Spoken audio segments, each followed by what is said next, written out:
Ukrainian troops in Britain training for the war against Russia's invasion. The UK Ministry of Defense released video of Operation Interflex this week. On Wednesday, the United States Special Envoy to Ukraine and Russia arrived for talks in the Ukrainian capital. We're going to listen. We understand the need for security guarantees. It was very clear to us the importance of sovereignty of this nation and independence of this nation as well.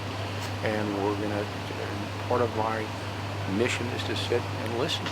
Kellogg's visit comes on the heels of U.S. Secretary of State Marco Rubio's meeting with his Russian counterpart in Saudi Arabia's capital, Riyadh.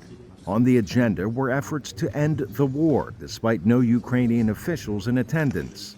Russia launched its full-scale invasion of Ukraine nearly 3 years ago. But this week, President Donald Trump seemed to imply that Kyiv was to blame for the conflict while dismissing Ukraine's lack of representation in Riyadh.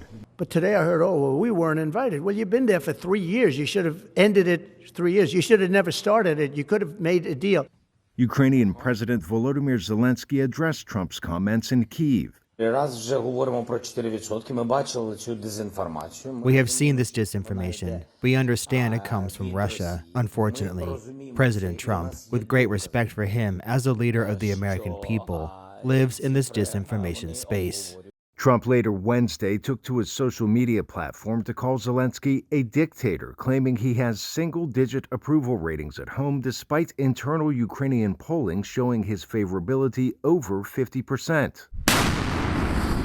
Zelenskyy says he'd like Trump's team to hear more truth about Ukraine as the soldiers combat advancing Russian forces. A NATO official recently predicted Moscow would increase the pace and intensity of its assaults amid talks to end the war. Arash, Arabasadi, VOA News.